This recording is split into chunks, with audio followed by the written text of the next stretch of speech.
Ini hati-hati, Indonesia hampir berhasil nih. Anti Syiah. Syiah kafir. Ini ada Pak ya, mohon maaf. Jadi setiap gerakan yang mengatakan Syiah kafir, itu berasal dari kelompok Wahabi. Dan Wahabi ini, kata Muhammad bin Salman, ini produknya Amerika. Mereka sendiri yang ngomong. Karena untuk menghancurkan orang-orang yang berbeda dengan Wahabi itu, cukup bilang aja mereka sesat, kafir. Dan ini sudah terjadi, Pak. Bashar Assad itu dikafirkan. Padahal Bashar Assad itu istrinya Sunni. Menteri-menterinya Sunni. Tapi dia lahir di komunitas salah satu Syiah namanya Alawiyah. Bukan Alawiyah yang habaib. Ya. Ini beda. Meyakini salah satu ajaran namanya reinkarnasi. Tapi beliaunya sudah enggak. Ini gorengannya gitu di sana. Berhasil di Suriah, berhasil. Di Irak, berhasil. Mau dicobain di Indonesia.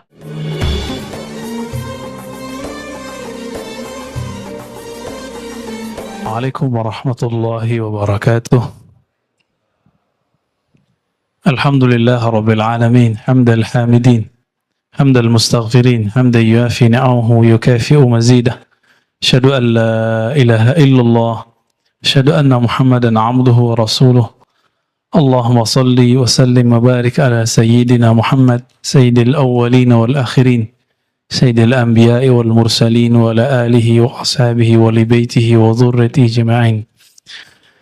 اللهم بك أسبحنا وبك أمسينا وبك نحيا وبك نموت وإليك النشور. بسم الله الذي لا يضر مع اسمه شيء في الأرض ولا في السماء والسميع العليم. بسم الله الذي لا يضر مع اسمه شيء في الأرض ولا في السماء والسميع العليم. بسم الله الذي لا يضر مع اسمه شيء في الأرض ولا في السماء والسميع العليم.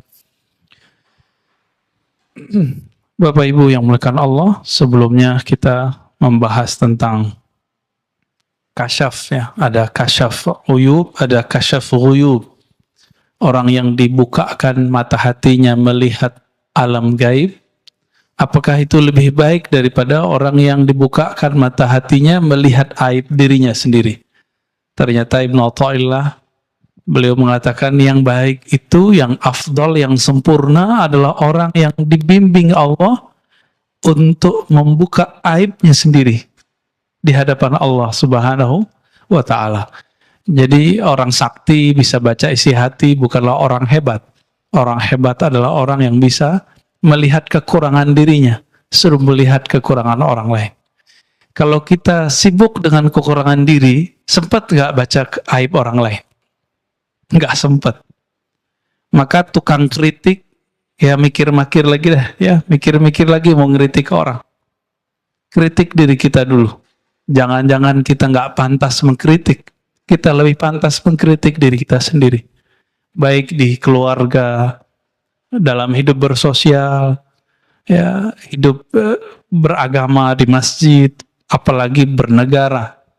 Ya, sekarang di Indonesia, di mana saja, karena hidup berdemokrasi, semua orang bisa berbicara apa saja, ngomong apa saja. Tapi jangan lupa, Allah itu maha mendengar. Meskipun antum nggak ditangkap polisi, nggak apa-apa. Tapi nanti kan ditangkap malaikat. Ya. Kalam-kalamnya dicatat sama malaikat. Dan negeri kita termasuk negeri paling bebas untuk berbicara. Meskipun beberapa orang framing negeri kita ini udah komunis, enggak ya. Itu jualan politik tahun-tahun lalu. Negeri kita diktator, lebih diktator Saudi lah. Ya, lebih diktator Turki, Pak. Yang antum puji-puji setiap hari presidennya, itu ada yang mengkritik langsung dihabisin oleh presiden Turki. Kelompok Gulen, tahu Gulen ya? Gulen itu mencoba mengekspos korupsi. Menurut mereka ini temuan korupsi.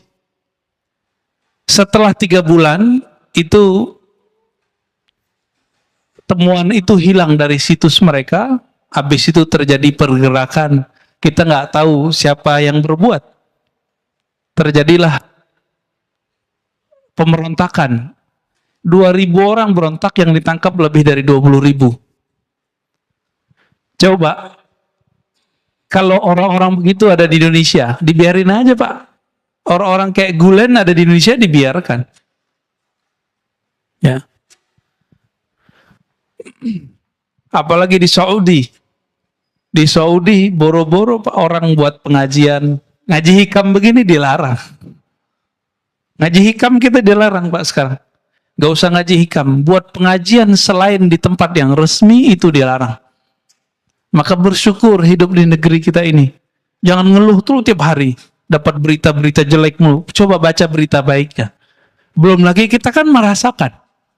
Kita kan merasakan setiap hari kita bergerak bebas. Yang penting jangan menghujat simbol-simbol kenegaraan aja. Ya. Di Saudi, imam Masjidil Haram, ada yang mau fatwakan boleh mendengarkan musik, langsung ditangkap, langsung dipecat Pak.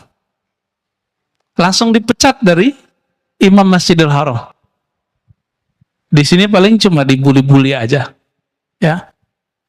Jadi meskipun negeri kita nggak bagus-bagus amat, tapi ini sudah sangat bagus ya, untuk kebebasan. Mana ada di dunia Pak orang bertarung presiden, calon presiden, sekarang jadi menterinya.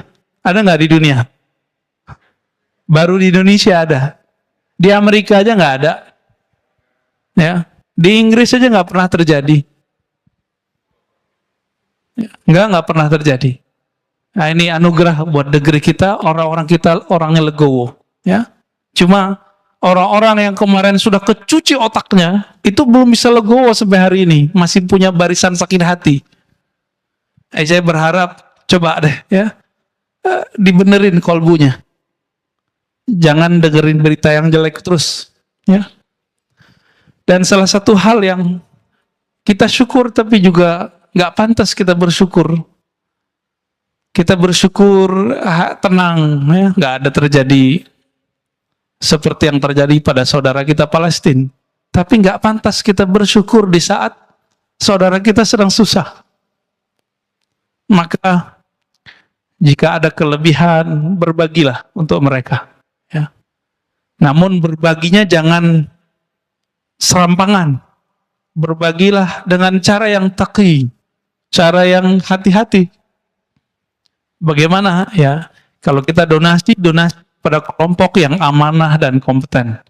Jangan asal donasi. Nanti kejadian seperti beberapa tahun lalu, dikirimnya ke teroris. Ya.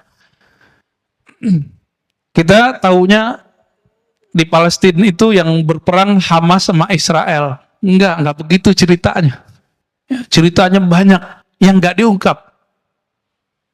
Ya. Kalau kita ceritain bisa panjang Pak. Cuma kita sudah terframing Hamas, Zionis, gitu kan. Tapi kalau Bapak bisa melihat berita-berita berbahasa Arab, berbahasa Inggris, bahasa Perancis, itu nanti kelihatan bahwa ada kelompok Yahudi disebut bahasa Arabnya Al-Yahud Al-Usuli. Kalau bahasa kita mungkin Yahudi Ortodok, Yahudi Kolot, atau Yahudi yang syar'i versi mereka. Itu demo hampir setiap hari Pak kemarin. Mendemo Zionis. Jadi Yahudi ini beda dengan Israel, Zionis. Jadi Zionism, bahasa Arabnya Sahyuniyah. Itu Zionis. Itu beda apa dengan Yahudi secara umum. Itu sebabnya Rasulullah tidak mempermasalahkan dirinya menikah dengan seorang perempuan, anak pemimpin Yahudi. Karena Yahudi itu sendiri tidak ada masalah. Yang masalah itu kalau sudah ada alif lamnya ini. Zionis. Yahudi yang berideologi Zionis. Mereka lah penjajah di dunia. Tapi karena mereka sekarang punya media, punya kekuatan ekonomi, punya senjata-senjata yang canggih, ya mereka yang nguasain Pak. Tapi Yahudi-Yahudi yang ortodok ini mirip kayak teman-teman kita Salafi, Pak, jenggotnya. Jenggotnya persis sama. Itu mereka kalau bermuamalah dengan perempuan sama seperti Salafi. Jadi kalau ada perempuan deh datang ke komplek mereka, Itu nggak boleh pakaian sembarangan. Dan kalau nanya itu orang-orang Yahudi ortodok ini nggak berani lihat perempuan. Dan perempuan tidak boleh beribadah seperti laki-laki di tempat-tempat ibadah. Persis seperti Salafi. Salafi kan ngelarang perempuan juga ke masjid. Ya nggak? Bener nggak? Ya, sebaik-baik tempat sholat perempuan tuh di kamarnya. Begitu dalam tradisi Salafi. Ajaran Salafi. Sama, jenggotnya sama. Jadi kalau mau memahami surat Toha, kisah Sayyidina Musa ngambil jenggotnya Sayyidina Harun, nah itu lihat Pak, Yahudi ortodok tuh jenggotnya sepanjang itu. Diambil langsung sama Sayyidina Musa alaihi wassalatu wassalam. Nah, ini sebelum kita masuk ke hikam, kita ingin sekedar mengingatkan saja bahwa Yahudi itu ada 3 macam. Ada Yahudi ortodok yang soleh-soleh ini. Itu mereka meyakini betul tanah yang ada di Palestina itu tanah mereka. Cuma, apa kata mereka? Kami menunggu imam akhir zaman. Jadi Yahudi aja nunggu imam akhir zaman, Pak. Nunggu mereka. Sekarang kita nggak punya hak mengusir siapa saja. Begitu kata orang-orang Yahudi. Maka coba lihat demo-demo mereka melarang. Yahudi ortodoks ini melarang ada TV di rumah. Nggak boleh ada internet kecuali orangnya mungkin sopir Grab gitu ya. Itu baru. Di sini Salafi nonton TV ya. Berarti beda juga Salafi sama Yahudi itu. Nggak boleh nonton, nggak boleh main handphone. Jadi mereka kalau mau baca berita, itu atau di pojok-pojok pertigaan jalan, kayak mading. Di pesantren kan ada mading tuh. Sekolah-sekolah dulu kan ada berita. Jadi orang baca beritanya di situ. Mereka sengaja berhenti di sana baca berita. Ya, boleh disebut juga Yahudi kolot. Ya. Tapi marah juga mereka disebut Yahudi kolot kali ya. Bahasa Arabnya al-Yahud al-Usuli. Yang kedua, Yahudi Sya'bi. Yahudi kebangsaan, nasionalis, watani. Ini mereka yang mencoba untuk mencari titik temu dengan orang-orang Palestina. Mau berdamai. Tapi mereka nggak didengerin juga. Yang sering demo tapi nggak pakai jenggot panjang, nggak pakai kopiah yang topi yang khusus itu. Mereka biasa. Orang-orang nasionalis. Tapi nggak didengar juga oleh kelompok yang ketiga. Yang ketiga itu kelompok Zionis Sahyuniyah. Ya, saya mengkonfirmasi ini lewat berita, lewat orang-orang yang pernah ke sana, dan kita juga pernah ke sana, dan juga guru kita dulu, Syekhuna Ali Mustafa Yaqub, dulu pernah membahas ini juga. Tadinya saya tawakuf, tidak mau komentar, tapi karena kita pernah ke sana dan pernah ketemu orang-orang yang meneliti 3 bulan di sana, dan orang-orang yang berjuang di sana. Saya pernah ketemu juga orang Palestina menikah dengan orang kita. Jadi dia cerita, saya baru pindah gitu dan segala macam. Maka kita dapat cerita lah. Cerita yang berbeda dari yang apa yang diberitakan sekarang. Ya. Kejadian di Palestina kemarin, teman-teman yang melakukan Allah, jangan terlalu semangat nggak jelas. Ya. Ini persoalannya adalah Masjidil Aqsa, nggak jauh dari situ ada satu distrik kecil, namanya Sheikh Jarrah. Sheikh Jarrah nama orang, tapi jadi nama kampung, jalan. Ya. Di situ ada bangunan, orang-orang, kawan-kawan kita, saudara-saudara kita Palestina, mereka dulu pernah keluar, lalu pulang ditampung di situ. Tanah itu kemudian diklaim oleh orang-orang Zionis, sudah dibeli. Nah ini masalahnya. Akhirnya mereka usir. Di saat pengusiran itu bulan Ramadan, orang-orang yang diusir ini kemudian ngumpul di Masjidil Aqsa, dicurigailah oleh Zionis, maka ditembakin. Nah ini yang kurang ajarnya Zionis itu. Ya. Mereka mulai berani menembakin umat Islam di Masjidil Aqsa, seperti dulu terjadi di zaman-zaman sebelumnya. Ya. Zaman-zaman sebelumnya ada pembantaian luar biasa. Jadi Masjidil Aqsa ini suksesnya cuma di zaman Salahuddin Al-Ayyubi dan nanti zaman Imam Al-Mahdi. Jadi mau sampai kapan saja, kalau Imam Al-Mahdinya belum keluar, ini versi kita loh. bukan versi Yahudi. Itu nggak akan bisa direbut, Pak. Tapi insya Allah waktunya sudah dekat. Dekatnya kapan? Wallahu a'lam. Ya, kita nggak mau menakar-nakar tahun yang tidak jelas tahunnya. Kita serahkan kepada Allah Subhanahu wa Ta'ala. Maka jangan asal donasi yang pasti. Bapak yang pernah masuk ke Israel, diperiksa berapa kali? Masih ingat? 7 kali ya? Saya ingat saya 7 kali. Itu mau bawa barang gimana? Nggak mungkin. Maka harus pemerintah kerjasama dengan pemerintah. Jangan cuma asal donasi. Nanti ada kelompok-kelompok yang ingin memanfaatkan situasi begini, dia ngumpulin duit. Ini Pak, hati-hati ya. Orang udah ketemu duit, malaikat aja jadi setan ya. Orang suci jadi hilang sucinya. Udah ketemu fulus. Baik Bapak Saudara maka Allah, saya lupa di bulan lalu terakhirnya apa ya. Tapi kita baca aja bagian yang ini setelah bagian yang kasyaf ya. Aslu kulli ma'siyatin wa ghaflatin wa syahwatin ar-ridha 'anil nafs. Sebelumnya mari kita baca surah Al-Fatihah. Semoga Allah membuka hati kita dan membantu kawan-kawan kita yang sakit, yang sedang berjuang dimanapun mereka berada. Al-Fatihah. A'udzubillah najim bismillahirrahmanirrahim. Ya kenapa ya sinas.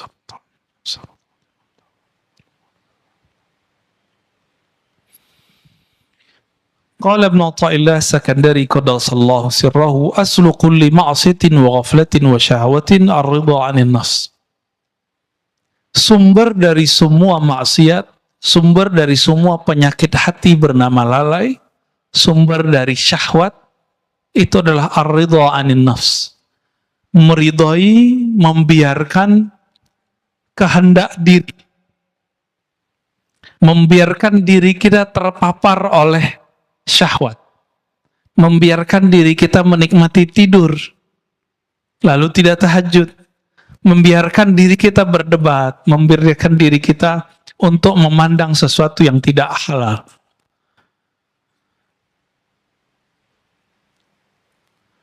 Maka man radiya an nafsihi, siapa yang ridha kepada dirinya, di saat itulah dia membuka semua inti-inti dari maksiat. Itu sebabnya Imam Syarif Sakti mengatakan 1000 setan itu nggak ada apa-apanya dengan satu nafs jiwa.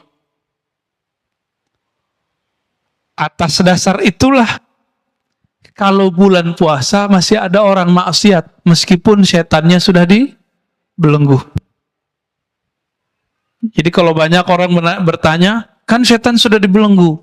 Nah ini berarti doktrin kita salah selama ini. Maksiat itu nggak perlu ada setan. Merusak di bumi nggak perlu ada setan, Pak. Bakat alami dalam tubuh kita itu merusak. Itu bakat alami. Inilah yang dibaca oleh setan. Yang dibaca oleh malaikat. Apa kata malaikat? Ya Rob, kenapa engkau menciptakan di bumi makhluk yang merusak dan membunuh? Jadi karakter jiwa kita itu sudah merusak. Dan saya sudah pernah membahas sebelumnya, jiwa ini punya karakter hewan, punya karakter buas. Hewan ternak dan buas. Dengan karakter ini sudah cukup kita bermaksiat kepada Allah Subhanahu wa Ta'ala. Jadi nggak perlu setan kalau mau maksiat. Bedanya, setan itu menyesatkan. Nah, ini kata kunci. Jadi yang berbahaya dalam hidup kita bukan maksiat, bukan dosa, bukan zan. Tapi maksiat yang berisi kepada kesesatan. Pemahaman yang sesat, cara pandang yang sesat, ini yang berbahaya. Kalau dosa, semua kita dosa. Dan ini sudah digariskan oleh Allah Subhanahu wa Ta'ala. Sehingga muncul hadis, kullu bani Adam khatta'un. Semua manusia itu pasti khata'. Apa arti khata'? Banyak salah, banyak dosa. Maka seorang manusia itu punya dosa itu biasa, Pak. Yang nggak biasa itu kalau dia sesat. Dia menyimpang dari jalan Allah Subhanahu wa Ta'ala. Makanya Nabi Muhammad Sallallahu Alaihi Wasallam itu menerima orang-orang yang berdosa. Tapi Nabi Muhammad tidak suka dengan orang-orang yang menyimpang.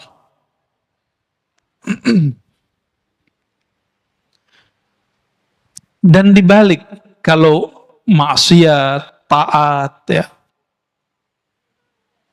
kemudian syahwat itu dimulai dari kita ridho kepada diri, lalu sebaliknya pokok dari ketaatan, pokok dari kesadaran dan kehormatan itu adamur ridho minka anha. Kamu tidak membiarkannya, kamu tidak meridhoinya.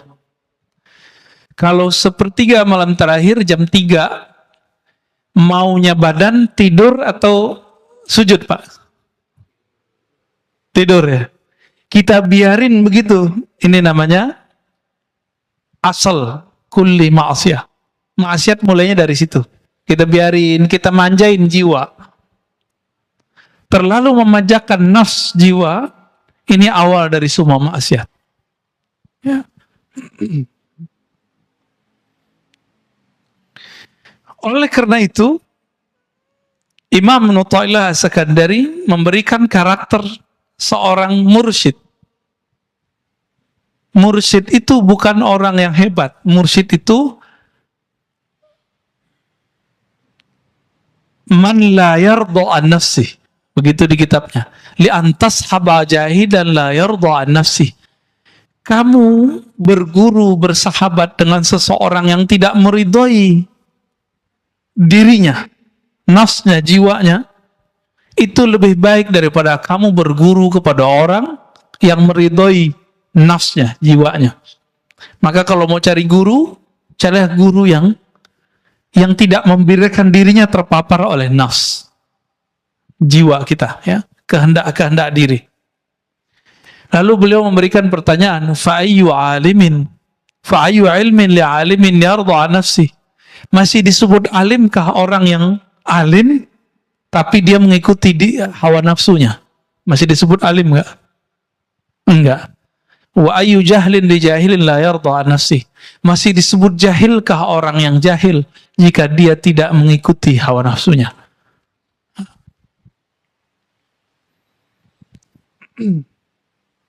Sekarang kita masuk ke, ada satu istilah di dalam qalbu namanya basirah.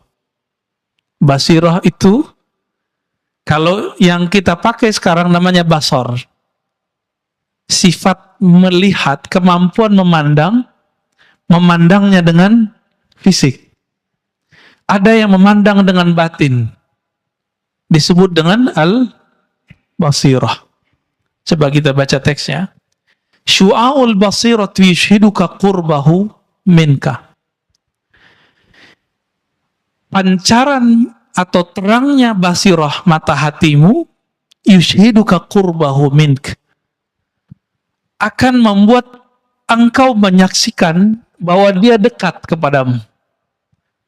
Apa itu syu'aul basirah? Ilmu. Jadi boleh diartikan, ilmumu mengenai Allah akan membuat kamu sadar bahwa Allah itu dekat. Udah ngerasa Allah dekat belum? Kalau nggak diingetin nggak ya? Kenapa kita masih suka bertawassul? Karena kita merasa jauh kepada Allah. Kalau kita merasa dekat kepada Allah, itu nggak perlu tawassul, Pak. Jadi apa rahasia tawassul sebenarnya? Karena kita nggak punya kesadaran itu. Jadi ada di Inggris dua kelompok. Jadi kelompok Sufi Asy'ariyah, Sufi terus akidahnya Ahlussunnah Asy'ariyah, didebat oleh kelompok Salafi Wahabi. Pakai ayat, wa idza sa'alaka ibadi anni fa inni qarib. Kata si Wahabi nih, Sufi, kalian tolol, kira-kira begitu. Allah kan dekat, ini ayatnya. Ini ayatnya, jika hambaku bertanya mengenaiku, maka katakan dia dekat. Ngapain kamu tawassul-tawassulan segala? Apa jawaban dari seorang, ini kelompok perempuan, Pak. perempuan, tapi berdebat dan canggih sekali ya. Bikin kita jatuh cinta lah dengan dalil-dalil mereka. Apa kata si perempuan ini yang ahlus sunnah, yang sufi? Betul, Allah itu qarib. Tapi apakah engkau merasakan dekat kepadanya? Bengong juga si perempuan ya, yang wahabinya. Semua kita tahu Allah itu dekat, tapi kesadaran merasakan Allah dekat itu biasanya orang berguru dulu. Nah, berguru itu bagian dari tawasul sebenarnya. Maka tawasul yang begini nggak masalah. Tawasul yang tidak boleh itu nyembah yang ditawasulin. Dan saya yakin tidak ada umat Islam yang menyembah kubur ya. Nggak ada. Dulu waktu saya bertanya persoalan ini kepada Syekh Badi Sayyid Al-Laham, itu belum marahnya bukan main. Karena beliau marah, saya kena ainnya Pak. Sakit 2 bulan. Jadi teringat terus matanya itu kayak nyala. Apa kata beliau? La ara fid dunya ahadan minal muslimin yasjud li ghairillah illa fil hin, gitu ngomongnya. Saya tidak melihat di muka bumi seorang muslim pernah sujud, pernah meminta kepada selain Allah. Kecuali di India ada orang sujud ke kubur.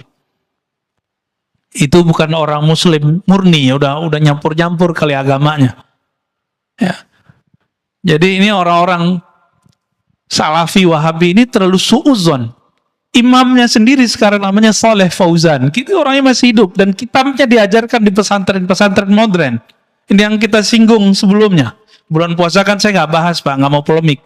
Ini udah selesai puasa kita mau polemik lagi nih. Ya, nggak ada efek sama sekali sama mereka. Mereka malah tambah marah diingetin. Itu pengkhianatan terhadap pendiri-pendiri pesantren modern ini. Mereka kan ahli sunnah semua.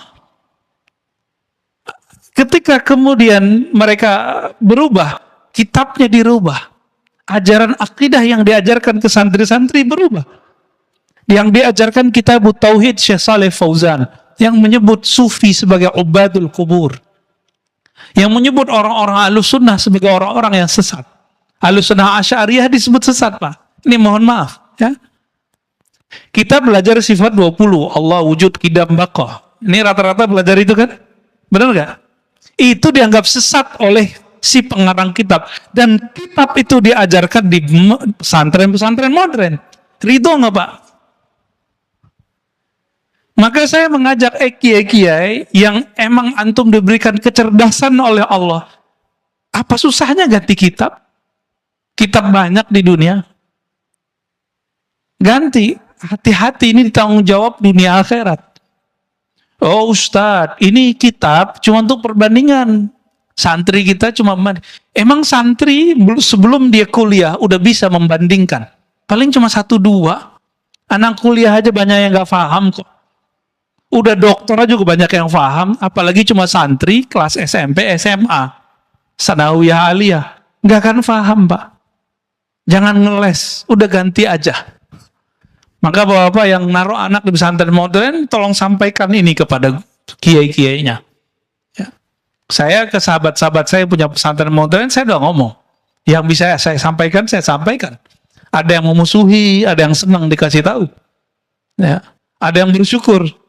Ini diingetin. Bayangkan Pak Syekh Saleh Fauzan, itu di kitab Tauhid bilang, orang maulid itu menyerupai Nasrani. Menyerupai Nasrani kufur nggak? Kufur. Bahaya nggak nih? Bahaya. Ya, orang tawasul musyrik bagi dia.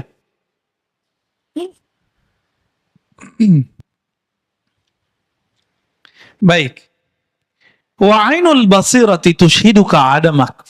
Jadi ada pancaran ilmu mata hati. Jadi mata hati kalau sudah dapat ilmu, kita sadar Allah dekat. Tapi pancaran ini belum tentu membuat seseorang bisa memandang. Jika basirahnya sudah bisa merasakan memandang, tushhiduka adamak. Maka ketika engkau mulai membuka mata hatimu, kata beliau, tushhiduka adamak. Kamu akan merasakan bahwa dirimu itu tidak ada dibandingkan wujudnya. Jadi kita ini kalau nggak diwujudkan Allah, ada nggak? Nggak ada. Itu sebabnya seseorang yang faham bab ini, Dia kalau berzikir la ilaha illallah, makna yang muncul adalah la fa'ila illallah. Apa artinya? Tiada yang berbuat kecuali Allah. Yang berbuat ke dalam diri kita, yang berbuat kepada anak, istri, keluarga, teman, negara kita, bahkan yang terjadi sekarang di Palestina, yang terjadi sekarang di Saudi, di negeri kita, itu nggak akan terjadi kecuali Allah yang pada hakikatnya menggerakkannya. Pandemi sekarang, izin Allah atau bukan? Izin Allah. Ridho nggak? Ridho ya. Pak Mirwan kemarin sakit ya? Kenapa? Kena COVID. Waduh, kena COVID juga. Kalau mas sebelah dibilang munafik, Pak. Ya, orang COVID disebut munafik. Saya di WA oleh seseorang, dia bilang, si Anu meninggal kena COVID, dia munafik. Allahu Akbar.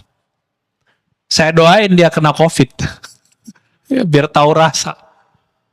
Ini COVID, kalau tidak datang ke orang, dia nggak nanya dulu, ente munafik nggak? Nanya nggak dia? Dia nggak nanya, Pak. Kena aja. Dari dulu, di masa sahabat Rasulullah, sudah banyak sahabat-sahabat yang kena virus. Disebut ta'un. Bukan berarti mereka ini munafik. Tapi setiap sahabat merasa dirinya munafik. Tuh, sahabat Nabi merasa munafik, masa antum merasa suci? Maka kalau dituduh orang munafik, katakan betul saya munafik. Ini yang sering saya sebut ya, dalam Sahih Imam Muslim disebutkan bahwa Al-Hasan Al-Basri berkata, para sahabat dulu tidak ada satupun yang menganggap dirinya ala imani Jibril. Imannya itu setinggi imannya Jibril. Nggak ada. Maka dia khawatir dirinya terjebak kemunafikan setiap saat. Ini bagian dari meridhoi diri sendiri. Ada penyakit yang berbahaya, ujub fil ujub. Ujub dalam keujuban, ujub dalam keikhlasan. Apalagi itu ujub. Ujub artinya kagum kepada diri sendiri. Bapak mohon maaf ya, yang setiap malamnya bisa tahajud, bisa qiyamul lail kemarin, itu sedikit di kolbunya ada merasa kagum. Wah keren juga nih, gitu ya. Bisa tahajud setiap malam. Itu ujub namanya. Ujub dalam ketaatan. Ujub dalam keikhlasan. Itu bisa merasa ikhlas. Merasa ada berjuang. Dan ini bisa menghinggapi orang-orang yang berilmu dan beramal. Baik beramal pribadi atau amal sosial. Termasuk ngurus masjid ini bisa ujub, hati-hati pengurus. Kalau terbesit di hati, kalau bukan karena saya nggak jadi, itu ujub tuh dah. Dan ini wajib diistighfarkan dan ditobatkan. Tobatnya tobat batin. Batinnya yang ditobatkan. Astagfirullah, ya Allah aku minta ampun dari dosa ujub. Ini lebih susah bersihinnya daripada dosa maksiat. Dosa mata jelalatan tuh gampang, Pak. Pakai subhanallah 100 kali hapus. Tapi kalau yang ini, bertambah amal dia bertambah ujub. Maka sebelum beramal, bersihkan dulu itu dengan istighfar dan tobat. Oleh karena itu, guru-guru kita mengajarkan salat tobat setiap hari. Dibidahin lagi sama teman kita. Salat tobat itu dikiaskan kepada orang yang masuk Islam salat. Itu salat tobat sebenarnya. Ya. Jadi kalau sudah terbuka mata hati, lalu bisa memandang, yang dipandang di alam semesta bukan fisiknya, yang terlihat adalah campur tangan Allah Subhanahu wa ta'ala. Negeri kita ini, kalau bukan didoakan oleh para aulia, para wali-wali Allah, ini sudah chaos dari kemarin, Pak. Coba bayangkan, ya, pertarungan 01-02 kemarin, itu dahsyat sekali. Udah hampir bentrok ini umat. Sama-sama umat. Satu bawa nama umat, satu bawa nama umat. Sama-sama umat. Udah hampir habis kita ini. Tapi karena doa-doa mereka, ini negeri masih bertahan. Alhamdulillah. Bahkan orang-orang yang bertarungnya sekarang bergabung. Ini kalau nggak doa mereka, nggak akan aman, Pak. Nggak akan aman. Malaysia sempat kisruh juga masalah Perdana Menteri ya. Kita doakan jangan sampai negara-negara jiran kita kena juga ya. Ke atas sedikit Patani udah lama kena musibah ini. Atas lagi Myanmar sudah caos Pak. Ya, ketutup sama berita-berita yang lain. Mereka hancur sehancur-hancurnya sekarang. Alhamdulillah negeri kita masih bertuhan lah mereka. Ya. Saudi nunggu waktunya aja. Perang saudara nanti mereka itu. Karena saudara udah ngantem saudaranya. Yang tersisa cuma itu. Yaman sudah hancur, Pak. Bener nggak udah hancur? Ada Houthi di situ, perang sama Saudi. Tiap hari. Paling Abu Dhabi kerja sama Israel, kan repot juga, Pak. Ya. Membingungkan. Qatar yang bantuin teroris waktu di Suriah kan banyak. Kelompok-kelompok di Qatar, mungkin bukan governmentnya yang bekerja, tapi kelompok-kelompok yang ada di situ. Bahkan teman memfatwakan bunuh temannya. Syekh Yusuf Al-Qaradawi memfatwakan bunuh ulama-ulama yang pro kepada pemerintahan yang di Suriah. Sampai begitu. Sampai guru saya Syekh Taufik Al-Buti habis kehilangan ayahnya. Datang ke UI Pak waktu itu, UI Salemba. Yang pasca sarjana kajian Timur Tengah. Kok ada mahasiswa nanya ke Tega, Syekh, ente pro Asad atau anti Asad? Kok Tega nanya begitu? Orang lagi berkabung. Beliau itu orangnya lembut. Itu kalau bahas apa bisa nangis. Bahas bab sholat istisqa nangis. Kita udah bahas tasawuf aja nggak nangis-nangis. Bahas zikir aja nggak nangis-nangis. Beliau bahas fikih nangis Pak. Saya nggak pernah ngeliat beliau marah. Itu sekali saya ngeliat beliau marah. Syekh Taufik bin Muhammad Sa'ir Ramadan Al-Buti. Ada yang nanya begitu. Apa jawaban beliau? La uayyidu bashar. Wa la uayyidu fulana. Innama uayyidu ra'iyati ummati al-islamiyah. Saya nggak pro siapa-siapa. Saya cuma pro kedamaian umatku. Rakyatku. Gitu aja Pak jawabannya. Dan suaranya meninggi. Tega gitu ada orang nanya begitu sama dia. Ya. Udah hancur Pak sekarang. Apa gorengannya? Ini hati-hati, Indonesia hampir berhasil nih. Anti Syiah. Syiah kafir. Ini ada Pak ya, mohon maaf. Jadi setiap gerakan yang mengatakan Syiah kafir, itu berasal dari kelompok Wahabi. Dan Wahabi ini, kata Muhammad bin Salman, ini produknya Amerika. Mereka sendiri yang ngomong. Karena untuk menghancurkan orang-orang yang berbeda dengan Wahabi itu, cukup bilang aja mereka sesat, kafir. Dan ini sudah terjadi Pak. Bashar Assad itu dikafirkan. Padahal Bashar Assad itu istrinya Sunni. Menteri-menterinya Sunni. Tapi dia lahir di komunitas salah satu Syiah namanya Alawiyah. Bukan Alawiyah yang habaib. Ya. Ini beda. Meyakini salah satu ajaran namanya reinkarnasi. Tapi beliaunya sudah enggak. Nah, ini gorengannya gitu di sana. Berhasil di Suriah, berhasil. Di Irak, berhasil. Mau dicobain di Indonesia. Saya termasuk pengkritik Syiah. Tapi saya tidak mengkafirkan semua Syiah. Kita bisa adu kitab, Pak. Ya. Yang kafir itu namanya Syiah Ghulat. Apa arti Syiah Ghulat? Syiah ekstrim. Syiah ekstrim ini kelompok Kailaniyah, ya, Sabaiyah. Ini saya konfirmasi kepada orang-orang yang juga Syiah. Mereka juga mengkafirkan kelompok itu. Kenapa? Mereka menyembah selain Allah. Syiah yang ada sekarang di Bahrain, yang ada sekarang di Iran, itu Syiah yang mana? Itu Imamiyah. Imamiyah ini juga pecah seperti Ahlu Sunnah. Ada yang ekstrim kayak Wahabi, ada Pak. Ada yang moderat, ada yang liberal, ada yang Sufi. Tapi mereka nggak menyebut Sufi, nyebutnya Irfani. Ada yang dekat ke Ahlu Sunnah. Ada namanya Zaidiyah, ini dekat ke Ahlu Sunnah. Itu ada di Yaman. Yang tokohnya sering dikutip-kutip oleh kelompok Salafi, namanya Imam Son'ani. yang nulis kitab Subulus Salam. Kita sampaikan gitu, mereka nggak percaya juga. Ya, padahal Son'ani tertulis dalam kitab-kitab Syiah Zaidiyah. Saya punya daftar ulama-ulama Zaidiyah itu.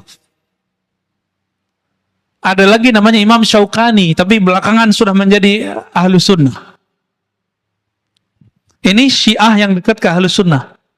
Dan sekarang muncul Syiah dari Imamiyah yang sudah mulai mencari titik temu dengan Ahlus Sunnah. Salah satunya kelompok Hizbullah yang ada di Lebanon. Pada dengar, Pak? Itu sudah mulai mendekat kepada Ahlus Sunnah. Artinya mereka menolak ajaran mencaci maki sahabat dan istri-istri Nabi. Lalu ada di Kuwait. Siapa namanya? Yasir Audah, ya. Tapi Yasir Audah yang Syiah. Ini menolak. Sorbannya gede, warnanya putih. Lalu ada yang dari kalangan Al-Marja' ad-Dini namanya. Marja' ad-Dini itu di sana mujtahid. Jadi mereka itu sampai sekarang menjaga strata ulama. Di Indonesia kan nggak ada ya. Tapi sebenarnya secara praktek ada. Yang boleh mengeluarkan fatwa itu disebut Al-Marja' ad-Dini. Dokter aja nggak boleh kalau dia nggak ngikutin jalur ini. 1, 2, 3 sampai terakhir namanya Al-Marja' ad-Dini. Namanya Sayyid Kamal Al-Haidari. Dia menolak menghujat istri Nabi. Tapi mengkritisi beberapa sahabat Nabi. Cuma tidak mengkafirkan dan mencaci maki. Apa kata dia? Jika Syiah itu melaknat dan mencaci maki, mengutuk, maka itu bukan Syiah yang saya anut. Ini namanya Sayyid Kamal Al-Haidari. Maka beliau ini dikafirkan oleh kelompok Syiah ekstrim. Jadi ini nasib jadi orang moderat, Pak. Nasib jadi Ahlus Sunnah moderat dikafirkan oleh kelompok-kelompok yang saklek. Ini baru ada laporan dari sahabat saya, ya. Buku saya tentang teologi Muslim Puritan yang pernah dicetak oleh teman-teman di sini, ya. Pengurus kan pernah nyetak itu, ya. Tentang genealogi Salafi. Orang nggak ngerti apa-apa, dia orang umum, baru hijrah. Itu baca buku saya, itu langsung bilang, oh ini buku liberal. Lo liberal dari mana? Yang nulis orang ngaji hadis kok. Kajiannya itu kan kajian berdasarkan ilmu hadis juga. Dan ilmu akidah. Jadi bagi dia, yang nggak sama dia disebut liberal. Yang paling lucu sahabat saya, Ustadz Salman Al-Farisi yang punya pesantren. Antum pernah ke sana ya? Ya ada saya lihat videonya di sana tuh. Yang buat pesantren madrasah hadis Al-Fajr ya. Ruhama Al-Fajr. Pesantren agraria, dahsyat itu. Pesantren trainer. Ustadz Salman, saya tanya kemarin, Ustadz, antum dituduh Syiah ya? Karena ngisi di Rasul. Oh, bukan itu sebabnya. Saya, kata beliau, dulu diminta oleh satu komunitas mengisi kajian mengenai sahabat Nabi. Karena yang ada itu anak-anak muda, yang paling cocok sama anak muda siapa? Cucunya Nabi siapa? Hasan dan Hussein. Orang-orang Wahabi paling benci sama orang yang membahas Hasan dan Hussein. Dianggap Syiah. Nah itulah mulai ceritanya. Kita tahu persis ya Ustadz Salman ini Ahlus Sunnah. Bukan 100%, Pak, 1000%. Beliau khatam Kutubus Sittah, kitab hadis Bukhari, Muslim, Abu Daud, Tirmizi itu lebih sering daripada saya waktu dia di Mekah. Mana Salafi sekarang yang khataman Sahih Bukhari, Muslim berulang kali? Nggak ada. Dia yang khatam tuh, Ustaz Salman tuh. Nah, maka kita mikir-mikir dulu mau membidah-bidahkan orang. Kita baca hadis sudah sebanyak orang itu belum? Ya.